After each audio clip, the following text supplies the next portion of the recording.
जय Bhim India news में मैं सृष्टि असाटी आपका स्वागत करती हूं। आइए नजर डालते हैं आज के कुछ खास खबरों पर।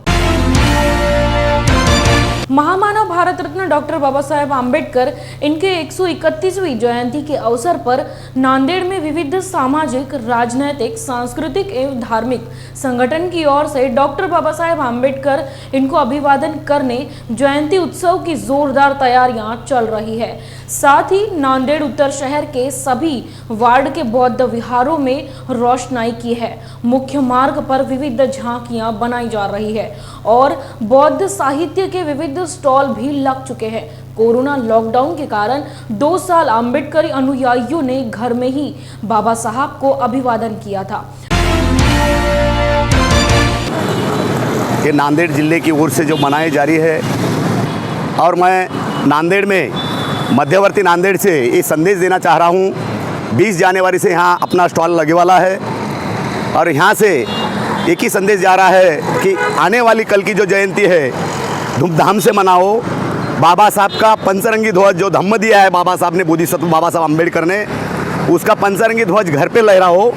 और एक नीला ध्वज जो है बाबा साहब ने राज सत्ता के लिए हमें दिया है, वो कंधे पर लगाकर या अपनी बाइक 2 लाख की 1 लाख की जो बाइक है बाइक पर लगाकर बाबा साहब के झंडे तले जाओ, बाबा साहब के पुतले तले जाओ और बाबा साहब को अभिवादन करो। भाईचारा लोगों में फैलाओ और ऐसा धूमधाम से जयंती मनाओ, ऐसा अपना संदेश है। और लोग कह रहे हैं नांदेड़ जिले के मध्यवर्ती से ये मेरा संदेश है और लोगों का कहना है कि आने वाली कल की जो जयंती है ये नांदेड़ जिले में जितने भी तालुके हैं वो यहाँ कर आ रहे हैं, कोई गाइड कर रहा है। और ये आने वाली जयंती हम भाईचारे से, शांति से और कायदे का उल्लंघन न करते हुए हम अच्छी तरह से जयंती मनाएंगे। नमो बुद्धाय, जय भीम। मैं कृष्णा भीमराव गजभारे समता सैनिक दल जिला सचिव के पदाधिकारी पर काम करता हूं और आने वाले इस बाबा साहेब अम्बेडकर जयंती के उपलक्ष्य में हम पूरी तरह से हमारी तरफ से बंदोबस्त का पूरा इंतज़ाम करेंगे और सवेरे हमारे डॉक्टर बाबा साहेब अम्बेडकर को हम संचलन के साथ वहाँ पर हम सलामी देंगे और पूरे दिन भर जितना भी प्रोग्राम रहेगा वहाँ पे हम पूरे सैनिक, महिला सैनिक सब मिलकर हम वहाँ बंदोबस्त करेंगे। इस प्रकार से हम पूरा बंदोबस्त करके काम करेंगे। जय भीम सर। मैं रविकिरण जोंधड़े, भारतीय बौद्ध महासभा जिला शाखा नांदेड़ उत्तर जिला सचिव हूँ और हम भारतीय बौद्ध महासभा की ओर से बहुत अलग तरह से यह भीम जयंती मनाने का विचार किया है। जैसे कि रात में 13 तारीख को 14 तारीख को रात 12:01 को आतिशबाजी होंगी और सुबह सवेरे 5:30 बजे समता सैनिक दल का संचलन है नांदेड़ शहर में। उसके बाद में हम एक अलग तरह से करने वाले जयंती की भिक्षु संघ यानी कि श्रामणेर भिक्षु संघ हम यहाँ पर बिठा रहे हैं और यह कम से कम सवेरे 6 बजे मंगल कामना होकर भीम घाट की ओर से निकलकर यह यात्रा डॉक्टर बाबा साहेब आम्बेडकर पुतले के पास आएगी और वहां पर सभी श्रामणेर संघ डॉक्टर बाबा साहेब आम्बेडकर जी को अभिवादन करेंगे। सही मायने में 2 साल से कोविड की वजह से जो हम कार्यक्रम लेते रहे हैं वो बिहार में अंतर्गत कार्यक्रम ही लेते रहे हैं, लेकिन इस साल एक बड़े पैमाने पे यहाँ पे कार्यक्रम हम करने जा रहे हैं। इस कार्यक्रम के माध्यम से जो बच्चे हैं उनके लिए विविध स्वरूप की स्पर्धा परीक्षाएं भी यहाँ पे लेने वाले हैं। जो महिला मंडल है उनके लिए भी उद्बोधन पर ऐसे कार्यक्रम यहाँ पे हम आयोजित करने वाले हैं और जो युवक है उन्हें भी बौद्ध समाज के जो विचार है, डॉक्टर बाबा साहब अम्बेडकर का जो सपना है वो साकार करने के लिए ये युवा की बहुत ज़रूरत है। उन्हें भी ज़्यादा से ज़्यादा कैसा सक्रिय किया जाएगा, इसलिए हम प्रयास करने वाले हैं। जो रैली है उसमें तो सहभागी रहेंगे, लेकिन रैली में नाचने से बाबा साहब उनके तक वहाँ तक नहीं पहुँचने वाले हैं।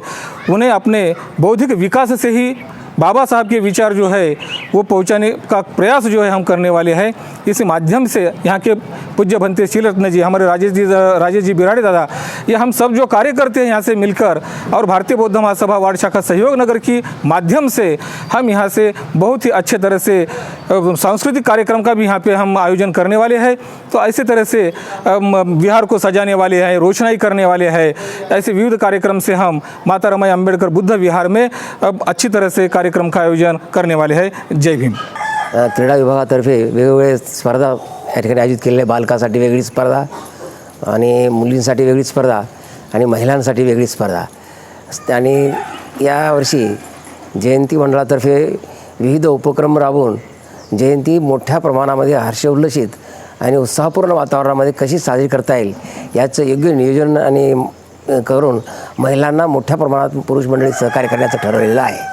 आणि होईल त्या मोठ्या पद्धतीनं कसं साजरा करता येईल. आणि या जयंती मंडळातर्फे वेगवेगळी रोषणाई करण्यात आलेली आहे. आणि या ठिकाणी मुख्य रस्त्यावर मोठी कमानसुद्धा काढण्याचं आले आहे. आणि या वर्षी या जयंती मंडळातर्फे चांगल्या पद्धतीची रोषणाई करून कशा पद्धतीनं ही जयंती साजरी करावी याचं योग्य नियोजन आणि मार्गदर्शन मी महिला मंडळांना करत आहे. आणि डॉक्टर बाबासाहेब आंबेडकरांच्या जयंतीनिमित्त आमच्या साकेत बुद्ध विहार याची रोषणाई केलेली आहे. आणि या ठिकाणी अनेक महिलांसाठी असे कार्यक्रम उपक्रम राबविले जातात. लहान बालकासाठी सुद्धा राबविण्याचे नियोजन केलेले आहे. पुरुष मंडळीने सर्वांनी आज महिलावर ही जबाबदारी टाकलेली आहे. त्याप्रमाणे आम्ही ही जबाबदारी पार पाडत आहोत. आणि डॉक्टर बाबासाहेब आंबेडकरांची 131वी जयंती आहे. 2 वर्ष लॉकडाऊन असल्यामुळे ती करण्यात आलेली नाही. म्हणून जास्त प्रमाणामध्ये मनातून इच्छेने असे म्हणजे जास्तीत जास्त प्रमाणात असे हर्षभरित अशी आपण हे जयंती करणार आहोत. बीजेपी के पूर्व सांसद किरीट सोमैया और उनके बेटे नील सोमैया ने INS विक्रांत युद्ध नौका को बचाने के लिए देश भर से जुटाए गए फंड का इस्तेमाल किया. इसलिए शिवसेना द्वारा रायगढ़ में विभिन्न स्थानों पर आंदोलन किया, तो वहीं श्रीराम पुल चौक पर करजत में भी आंदोलन किया गया. इस दौरान शिव सैनिकों ने किरीट सोमैया के खिलाफ ऐलान कर दिया.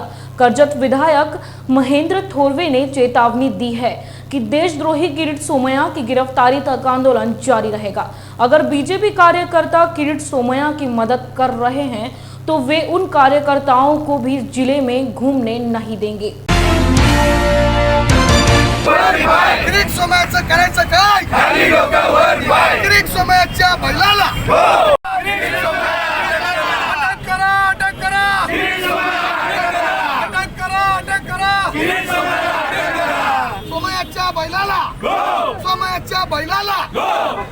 INS ही विक्रांत युद्ध नौका, या नौकेचं जतन करण्यासाठी किरीट सोमैया यांनी संपूर्ण महाराष्ट्रातून पैसा जमा करून 100 करोडच्या वरती पैसे या ठिकाणी देशातील सामान्य जनतेने जमा करून दिले, का जेणेकरून या देशाची असणारी आपली शान ही विक्रांत नौका, या युद्ध नौकेचं जतन व्हावं. परंतु किरीट सोमैयाने ह्याच्यामध्ये मोठ्या प्रमाणात भ्रष्टाचार केलेला आहे. हे पैसे राज्यपालांकडे जमा करायचे होते, ते राज्यपालांकडे जमा न करता किरीट सोमैयाने स्वतःच्या डेव्हलपमेंटसाठी वापरले आहेत.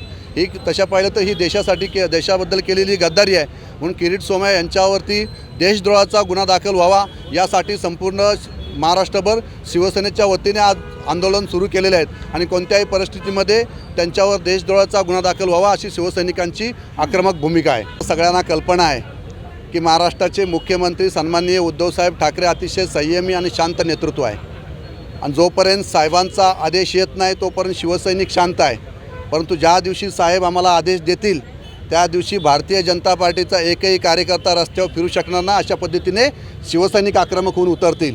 परंतु आम्ही पक्षाच्या आदेशाचे पालन करणारे कार्यकर्ता आहोत. त्यामुळे आम्ही हे जे आंदोलन आहे हे कायदेशीर पद्धतीने आम्ही करत आहोत की या पद्धती कोणत्याही परिस्थितीमध्ये किरीट सोमैया यांना अरेस्ट झालीच पाहिजे.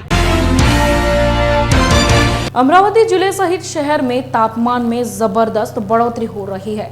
इस अप्रैल माह की शुरुआत से ही पारा 43 डिग्री के आसपास पहुंच चुका है, इस वजह से हानि भी हो रही है। ऐसे में अमरावती शहर के वर्दली राजकमल चौक पर वाहन रुकने के बाद वाहन चालकों को 98 सेकंड धूप के चटके सहन करके खड़े रहना पड़ता है।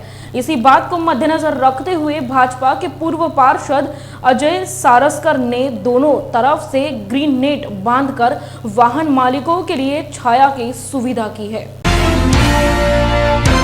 अत्यंत महत्त्वाचा चौक आहे। इथं जर 90 सेकंद जर सिग्नलवर जर लोकांना थांबायचं आहे, अशा उन्हात कशा परिस्थितीत थांबाल नागरिकांना, आणि तुम्हालाही तुम्ही स्वतः इथं अनुभवत आहे।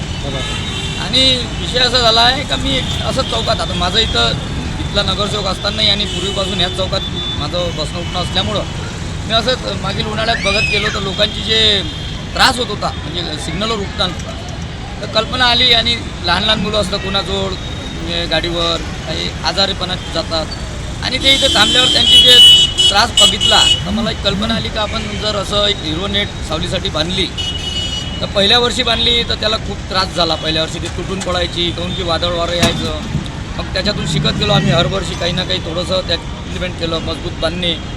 आता हे तुमच्यासमोर बांधलेली आहे, तर आता याला प्रयत्न केला आहे का हे मजबूत राहिली पाहिजे आणि नागरिकांच्या सेवेसाठी। किती वर्षापासून तुम्ही हा उपक्रम? याला कोरोनाच्या काळात तर मग 2 वर्ष ते गेले, साधारणतः 3-4 वर्ष झाले आहे आम्हाला हा उपक्रम करायला। आणि काही नाही, मनाला शांती वाटते, लोकांना जरा सुख भेटलं का आपल्या मनाला शांती वाटते। आणि सर्वात महत्त्वाचं आहे का यात माझे जे मित्रपरिवार आहे ते मला जे मदत करतात, म्हणजे स्वतः आठवण देतात का भाऊ यावर्षी आपण बांधणार आहे की नाही, आणि त्यांची एक मनापासून तळमळ राहते का हे सामाजिक कार्य आपल्या हातून झालं। असे माझे खूप मित्र आहे का ते नेहमी मला हर वर्षी मदत करतात। भारत रत्न डॉक्टर बाबा साहेब आम्बेडकर इनकी 131वीं जयंती मनाने के लिए सामाजिक न्याय एवं विशेष सहायता विभाग ने महात्मा ज्योतिबा फुले, राजश्री शाहू महाराज और डॉक्टर बाबा साहेब आम्बेडकर जैसे महान हस्तियों के विचार जागृत होंगे। इस संबंध में सामाजिक न्याय विभाग द्वारा आयोजित प्रेस वार्ता में भारत रत्न डॉक्टर बाबा साहेब आम्बेडकर सामाजिक समानता कार्यक्रम की जानकारी दी गई। पत्र परिषद में निवासी उप जिलाधिकारी संजय खड़से, सहायक आयुक्त समाज कल्याण डॉक्टर अनीता राठौड़ सहित अन्य मान्यवर मौजूद थे। जयंतीनिमित्त व महात्मा ज्योतिबा फुले यांच्या जयंती निमित्ताने महाराष्ट्र शासन समाज कल्याण विभागाच्या वतीनं दिनांक 6 एप्रिल ते 16 एप्रिल या दरम्यान सामाजिक सप्ताह कार्यक्रमाचं या ठिकाणी आयोजित करण्यात आलेलं आहे। आज त्याचं त्या कार्यक्रमाचं उद्घाटन झालेलं आहे। या माध्यमातून समाज कल्याण विभागाच्या माध्यमातून समाजातील SC ST OB इतर ज्या घटकांसाठी ज्या योजना राबवल्या जातात आणि महिलांना सक्षमीकरण करण्याच्या ज्या काही योजना राबवल्या जातात तर त्या योजना प्रभावीपणे राबवण्याच्या दृष्टिकोनातून हा कार्यक्रम आयोजित केलेला आहे। या दरम्यान सामाजिक प्रबोधनासोबतच शासनाच्या विविध योजना लोकांपर्यंत समाजोपयोगी पर्यंत लोकाभिमुख कशा पद्धतीने पोहोचतील या दृष्टिकोनाचे कार्यक्रम समाज कल्याण विभागाकडून करण्यात आलेले आहेत। तर ते कार्यक्रम सर्व लोकांपर्यंत या ठिकाणी पोहोचले पाहिजेत आणि लोकांमध्ये हा विचार रुजून समतेवर आधारित स्वातंत्र्य, समता, बंधुता या तत्वावर आधारित अशा प्रकारचा समाज निर्माण करण्याकरता हा उपक्रम निश्चित फलदायी ठरेल, एवढं मला आवर्जून सांगायचं। सर्वांना सप्रेम जय भीम। डॉक्टर बाबासाहेब आंबेडकर यांच्या जयंतीनिमित्त सामाजिक न्याय व विशेष सहाय्य विभाग यांच्यामार्फत दिनांक 6 एप्रिल ते 16 एप्रिलपर्यंत सामाजिक समता सप्ताहाचं आयोजन करण्यात आलेलं आहे। समाजामध्ये जातीविरहित समाज निर्माण व्हावा यासाठी एक त्यांना आगळ्या वेगळ्या पद्धतीनं अभिवादन म्हणून सामाजिक समता सप्ताहाचं आयोजन केलेलं आहे। या सप्त्यामध्ये प्रत्येक दिवशी सामाजिक न्याय विभागाच्या ज्या विविध योजना आहेत त्यांचा भरगच्च कार्यक्रम प्रत्येक दिवशी आयोजित केलेला आहे। या कार्यक्रमाचा लाभ सर्वांनी घ्यावा व समाजाच्या तळागाळापर्यंत समाज कल्याण विभागाच्या सर्व योजनांची माहिती व्हावी आणि एकरूप समाज निर्माण व्हावा हाच या कार्यक्रमामागील उद्देश आहे। यासाठी आपल्या सर्वांना पुनश्च एकदा शुभेच्छा देते आणि आपण या सामाजिक समता सप्ताहामध्ये सर्वांनी सम्मिलित व्हावं असं आवाहन करते। धन्यवाद। जय मीडिया न्यूज में यहाँ लेते एक छोटा सा ब्रेक। क्या हुआ बहू? माँ, पाइल्स की बहुत तकलीफ हो रही है। तो तुम गुदरोग सर्जन के पास क्यों नहीं गई? देखो, जैसे हार्ट के लिए हार्ट स्पेशलिस्ट, ब्रेन के लिए ब्रेन स्पेशलिस्ट, तो पाइल्स के लिए पाइल स्पेशलिस्ट क्यों नहीं? स्त्री हो या पुरुष, टॉयलेट में तकलीफ केवल पाइल्स ही नहीं और भी कई प्रकार के गुदरोग तथा कैंसर भी हो सकता है। इसीलिए इसकी प्रत्यक्ष जांच जरूरी है। ठीक है माँ, पर जांच के लिए हम जाएंगे कहाँ? वही काले आयुर्वेदिक पाइल्स हॉस्पिटल में। लेकिन माँ, प्रेगनेंसी में पाइल्स की दवाइयाँ? प्रेगनेंसी में आयुर्वेदिक दवाइयाँ सुरक्षित होती है। जनहित में जारी काले आयुर्वेदिक पाइल्स हॉस्पिटल, औषधि चिकित्सा तथा सर्जरी ट्रीटमेंट उपलब्ध। हमारा पता उमरेड रोड, दिघौरी बस स्टॉप के पास, नागपुर। अधिक जानकारी के लिए वेबसाइट पर जाएं kalepailshospital.com। ब्रेक के बाद आपका स्वागत है। कोल्हापुर उत्तर विधानसभा उपचुनाव में अब सामाजिक न्याय मंत्री धनंजय मुंडे, इनकी पत्नी करुणा मुंडे अपक्ष उम्मीदवार के रूप में खड़ी है। महिला पर बढ़ते अत्याचारों को रोकने के लिए उत्तर विधानसभा आयोजित लड़ रही है। इस बात पर करुणा मुंडे इन्होंने लॉर्ड बुद्धा टीवी पर अपनी बात रखी। नमस्ते, मैं करुणा धनंजय मुंडे उत्तर कोल्हापुर की पोट निवडणूक में मैं खड़ी हुई हूँ और अपक्ष उम्मीदवार हूँ। सिलाई मशीन चुनाव चिन्ह है मेरा। कृपया करके उत्तर कोल्हापुर की जनता से मेरी हाथ जोड़ के विनती है कि ज्यादा से ज्यादा मतों से मुझे जिता के विजयी करें और जो 13 करोड़ जनता की आवाज बनके जो आज मैं बाहर से आवाज उठा रही हूँ, इस आवाज को विधान भवन में भेजिए जिता के, जिससे कि महाराष्ट्र की गौर गरीब जनता को न्याय में दिलवा सकूं। और जैसा कि सबको मालूम है, मेरे पति ने मुझे जेल करवाई थी, जिसके कारण मैंने ये सोचा, दिशा सालियान, पूजा चौहान और खुद करुणा धनंजय मुंडे महिलाओं पे बढ़ते अत्याचार, भ्रष्टाचार और जो आज परमवीर सिंह जी जैसे पुलिस ऑफिसर को भी देश छोड़ के भागना पड़ रहा है, इस तरीके की विकराल और भयानक परिस्थिति में मुझे लगा कि कोई तो ऐसा हो जो इस महाराष्ट्र में आवाज उठाए, जिसके कारण मैंने अन्याय के विरुद्ध आवाज उठाना शुरू करी। और आज माँ लक्ष्मी जगदम्बा की कृपा से उत्तर कोल्हापुर में पोट निवडणूक लगी है, जिसके कारण मैं यहाँ पे खड़े हुई हूँ। और मेरा इसमें यही लक्ष्य है कि सिर्फ तन मन धन से मुझे समाज सेवा करनी है, और जिसके लिए मैंने ये एफिडेविट करके दिया है कि 5 साल तक मैं अपने बच्चों के नाम पे, अपने नाम पे 1 रुपए की प्रॉपर्टी नहीं खरीदूंगी, और जो मेरी तनख्वाह आएगी, 2 लाख रुपए एक आमदारगी की तनख्वाह होती है, वो 2 लाख रुपए तनख्वाह और पेंशन जो 70,000 रुपए थी, वो आजीवन मैं उत्तर कोल्हापुर की जनता, जो गौर गरीब जनता है, उनके दवाई गोली, बीमारी और शिक्षण के लिए मैं हर महीने दिया करूंगी, क्योंकि मुझे निस्वार्थ सेवा करनी है, राजकारण नहीं। और दूसरी बात, जैसा कि आज हम देख रहे हैं, हमारे 35 वर्षों से नेता सारखे हैं, तो हमारी परिस्थिति सारखी है, हमारे मुद्दे सारखे हैं, वही एसटी कर्मचारी, वही पानी, वही बिजली, वही मुद्दे, सड़े गले मुद्दे। और आज हमारे लिए बहुत मायने रखते हैं वो मुद्दे, पर इन लोगों के लिए कोई मायने नहीं रखते, क्योंकि इनको मालूम है बीजेपी और कांग्रेस है, कोई ना कोई तो जीत ही जाएगा। और आज पब्लिक की भी आदत पड़ चुकी है। तो मैं पब्लिक जनता से भी एक ही हाथ जोड़ के अपील करूंगी, हमारी जो आज बुरी परिस्थिति है उसके जिम्मेदार हम खुद हैं। तो आज आपसे हाथ जोड़ के एक विनती है, नेता बदला तो मुद्दे बदलतील, आणि घराणेशाही का जे राजकारण चालू आहे आणि जी गुंडागर्दी चालू आहे, त्याच्यामुळे जे वेगळी परिस्थिती आहे ते संपायचे आपल्याला। आणि इसकी एक नए परिवर्तन की शुरुआत आप एक वोट देके, एक अपना मतदान देके करिए, और पैसों के कारण किसी को भी अपना वोट ना बेचिए, क्योंकि आपका एक मतदान पूरे 13 करोड़ जनता का विकास रोकता है, आपका विकास रोकता है, आपके राज्य का विकास रोकता है, आपके शहर का विकास रोकता है। महामानव भारत रत्न डॉक्टर बाबा साहेब आम्बेडकर इनकी 131वीं जयंती के उपलक्ष्य में भारतीय बौद्ध महासभा नांदेड़ उत्तर की ओर से सहयोग नगर के माता रमाई आम्बेडकर बौद्ध विहार में 6 अप्रैल से 15 अप्रैल तक बौद्धाचार्य श्रामणेर शिविर का आयोजन किया है। इस शिविर का उद्घाटन विभागीय सचिव संबोधि सोनकांबले इनके हाथों किया गया।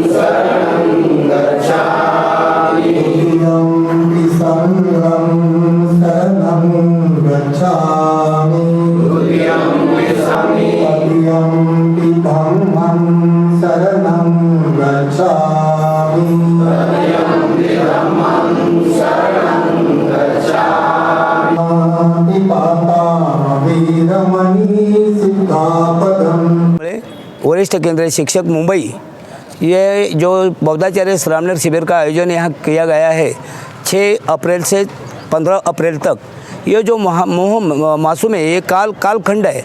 ये बाबा साहब बोधिसत्व की जन्म तिथि और जन्म उत्सव का है महोत्सव है। सही मायने से जो बाबा साहब की जयंती मनाना है तो हमें बाबा साहब की विचारधारा को जतन करना अवश्य है। और बाबा साहब की पूरी ज़िंदगी 49 साल तक बाबा साहब ने बौद्ध धर्म का अध्ययन किया है। तो बोधिसत्व के रूप में मैं मानता हूँ कि बाबा साहब अम्बेडकर को भारत रत्न से भी ज़्यादा, और बाबा साहब की जो सभी डिग्रियाँ हैं उससे ज़्यादा कौन सी डिग्रियाँ होती है तो वो बोधिसत्व होती है। और वो बोधिसत्व के जो मौसम है, बोधिसत्व की जन्मदिन है, वो जन्मदिन मनाना है। तो भारतवर्ष में उन्होंने बताया था कि मुझे भारत बौद्धमय करना है, और भारत बौद्धमय करने के लिए हर एक बौद्ध इंसान ने वो जात पंथ धर्म संप्रदाय छोड़कर जो कोई अच्छा जीवन जीना चाहता है, बुद्ध विचार को अपनाना चाहता है, वो सभी के लिए ये बाबा साहब की जयंती के ये कालखंड में ये होना आवश्यक है। इस उद्देश्य से भारतीय बौद्ध महासभा जिला शाखा नांदेड़ उत्तर के माध्यम से यहाँ ये शिविर लगाया है। केंद्र के माध्यम से मुझे यहाँ 10 दिन के लिए भेजा है, और ये 10 दिन में 40 विषय तक यहाँ चर्चा हो जाती है। उसमें अनेक धर्म अंधश्रद्धा है, इसमें सन मंगल दिन है, जैसे कि पवित्र स्थली है, सभी विचारधारा को ऊपर वो विचार किया जाता है। और सभी लोगों को यहाँ प्रैक्टिस के माध्यम से जो बाबा साहब ने किया बोला था कि मुझे प्रशिक्षित वर्ग निर्माण करना है, ये बाबा साहब की वचन पूर्ति करने के लिए भारतीय बौद्ध महासभा 95 से यहाँ तक मेरा तय अम्बेडकर के कारवा से यहाँ बड़े माहौल से ये शिविर चालू है। और आज का जो जयंती का जो मौसम है, वो जयंती के कालखंड में महाराष्ट्र में 7 से 8 जगह ये जयंती के मौसम में बौद्धाचार्य श्रामणेर शिविर का आयोजन किया है। मैं धन्यवाद देता हूँ नांदेड़ उत्तर के सर्व पदाधिकारी, हमारे जो कार्यकर्ता है, जो मेरा साथीदार है, ये सभी को धन्यवाद देता हूँ कि ये जो शिविर उन्होंने लगाया है, सही मायने से बाबा साहब अम्बेडकर की जयंती उन्होंने ज़रा जोर से करने के बजाय ये जो किया है, ये बहुत सारा कामयाबी होगा और धम्म के प्रचार को कोई कठिनाई रुकावट नहीं आएगी, ये मेरी कामना है। जय भीम। मैं रविकिरण जोंधळे, जिला सरचिटनीस नांदेड़ दक्षिण उत्तर। मैं ये कहना चाहता हूँ कि दिनांक 6/4/2022 से 15/4/2022 तक श्रामणेर संघ यहाँ पर बिठाया जा रहा है। इसका यह अर्थ है कि परम पूज्य डॉक्टर बाबा साहब अम्बेडकर की जयंती के अवसर पर हम यह संघ बिठा रहे हैं, क्योंकि इस अवसर पर चिवर परिधान कर परम पूज्य बोधिसत्व डॉक्टर बाबा साहब अम्बेडकर जी को अभिवादन करने जा रहे यह श्रामणेर शिविरार्थी। इस श्रामणेर शिविरार्थी के प्रमुख मार्गदर्शक है आदरणीय वरिष्ठ केंद्रीय शिक्षक ज्ञानोबा कांबळे जी, और इस शिविर को पबज्जा विधि कर रहे हैं आदरणीय भिक्खू शिलारत्न जी, आदरणीय भिक्खू बोधिधम्मो जी, आदरणीय भिक्खू सारिपुत्र जी, यह भंते जी पबज्जा विधि कर रहे हैं और मार्गदर्शन कर रहे हैं। यह शिविर का उद्देश्य है कि यह कुशल कर्म जो भी कोई शिविरार्थी कर रहा है वह बहुत बड़ी बात है, क्योंकि इस जयंती पर सभी युवकों को लग रहा है कि हम 2 साल यह जयंती नहीं हुई है, इसलिए यह साल हम जयंती बहुत धूम धड़ाके से मनाने जा रहे हैं। फिर भी इस शिविर में जो युवक बैठे उस युवक को मैं पहली बार सभी युवकों का अभिनंदन करता हूं, क्योंकि यह अवसर छोड़कर वह यह कुशल कर्म करने जा रहे हैं कि चिवर पर डॉक्टर बाबा साहब अम्बेडकर जी को अभिवादन करने जा रहे हैं। जय भीम।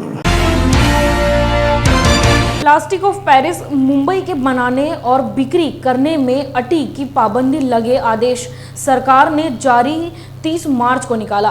साथ ही 1 मई से गणेश पीओपी मूर्ति बनाने के प्रतिबंध करने का ये आदेश लागू करेंगे। इससे जो मूर्तिकार पर भुखमरी आएगी और मूर्तिकार जिनका साधन बंद करने का निर्णय सरकार ने किया और मूर्तियां बनाने ये मूर्तिकार परिवार जिनका व्यवसाय सदियों से चल रहा है, इस निर्णय पर मूर्तिकार की तरफ से अकोला जिलाधिकारी इनको जारी आदेश पीछे लेने का आवेदन दिया गया। बॅन लावलेला आहे PUP मूर्तीच्यावर, त्यामुळे आमच्यावर उपासमारीची वेळ आलेली आहे. त्यांनी सांगितलेलं आम्हाला 30 मेपर्यंत बॅन लावणार आहे. आम्ही 30 मेपासून आम्ही जी मूर्त्या बनवल्या आहेत त्या पण उचलणार आणि त्याच्यानंतर PUPच्या मूर्त्या बनवायच्या नाहीत असे आदेश कलेक्टरनं आम्हाला दिलेले आहेत. त्यामुळे आमच्यावर उपासमारीची वेळ आलेली आहे. तरी आमच्याकडे सरकारनं आम्ही निवेदन दिलेलं आहे सरकारला, म्हणजे यांना कलेक्टरला परत आजवी, तरी याची दखल घ्यावी असं आमचं सर्वांचं मत आहे. कारण की उपासमारीची वेळ येत आहे आमच्यावर भरपूर. जसं शेतकरी आत्महत्या तसं आम्हाला पण आत्महत्याचा टाईम आलेला आहे. त्यामुळे त्यांनी थोडंसं आमच्यावर विचार करावा अशी जाहीर नोटीस केली आहे. आमच्यासाठी जी जाहीर नोटीस काढलेली आहे त्यांनी, की त्यांनी त्याच्यावर विचार करावा आणि ती मागे घ्यावी अशी आमची विनंती आहे. गरीब बेबस नाबालिग तथा अन्य लड़कियों को पैसा कमाने के वास्ते अपने जाल में फंसाकर वैश्य व्यवसाय करने से मजबूर करने वाली महिला आरोपी सरिता पाटिल, वैभव तावस्कर, मनीषा कट्टे, इनको कोल्हापुर जिला सत्र न्यायालय ने दोषी मानकर पीटा अंतर्गत 10 साल की सख्त मजूरी सजा सुनाई तथा आरोपी विवेक दिंडे को पीटा अंतर्गत 2 साल की सख्त मजूरी की सजा सुनाई. सरकारी वकालत मंजूषा पाटिल, इनका अंतिम बयान मानकर 4 आरोपियों को सजा सुनाई गई. गरीब आणि असहाय्य स्त्रिया आहेत किंवा मुली आहेत, त्यांच्या असहाय्यतेचा गैरफायदा घेऊन त्यांना वाम मार्गाला लावायचे किंवा त्यांच्याकडून वेश्या व्यवसाय करून घ्यायचा जबरदस्तीनं आणि त्यातून मिळणारे जे पैसे आहेत, मोबदला आहे, त्याच्यावर उदरनिर्वाह करायचा, ही मोडस ऑपरेंडी या आरोपी नंबर 1 ते 4 यांची आहे. यातले आरोपी नंबर 1 सरिता पाटील आणि आरोपी नंबर 4 मनीषा कट्टे या मुलींना आपल्या जाळ्यात ओढायच्या आणि नंतर मग ते कस्टमर आणून त्यांच्याकडून जबरदस्तीनं शरीर विक्रीचा व्यवसाय किंवा वेश्या व्यवसायाचा व्यवसाय करायला लावत होते. आरोपी नंबर 2 आणि 3 यातला रोल म्हणजे ते ट्रान्सपोर्टेशनचा महत्त्वाचा भाग ह्या आरोपींच्याकडून केला गेला. ह्या 4 आरोपींच्या विरुद्ध त्यांना दोषी धरलं गेलं, त्यांच्याविरुद्ध सबळ पुरावा आला. एकूण 11 साक्षीदार तपासले आणि ह्या 2 पीडित मुली ज्या आहेत यांची साक्ष अतिशय महत्त्वपूर्ण ठरली. त्यांनी जसं त्यांच्यावर जबरदस्ती केली किंवा झालेला जो घटनाक्रम होता तो अगदी व्यवस्थित कोर्टापुढे सांगितला. जरी पंटर आणि पंच होस्टाईल झाले, फितूर झाले, तरीसुद्धा ह्या 2 मुलींनी दिलेली साक्ष आणि त्यांनी सांगितलेल्या आरोपींचा सक्रिय सहभाग आणि मी केलेला युक्तिवाद ग्राह्य धरून माननीय कोर्टाने आरोपी नंबर 1, 3 आणि 4 यांना 10 वर्ष सक्त मजुरी आणि दंड 29,000 रुपये आणि आरोपी नंबर 2 याला 2 वर्ष सक्त मजुरी आणि 4,000 रुपये दंडाची शिक्षा ठोठावली. पिठाखाली आणि इंडियन पिनल कोड या दोन्ही कलमांखाली त्याला शिक्षा झाली. पिठाखाली शिक्षा झाल्यामुळे समाजामधील काही आता अशा प्रकारचे प्रवृत्ती ज्या असतील, वाईट प्रवृत्ती असतील किंवा अशा व्यवसाय जे करत असतील त्यांना कुठेतरी याचा धाक बसेल अशी मला निश्चितपणे. आज के लिए बस इतना ही. आप देखते रहिए जय भीम इंडिया न्यूज.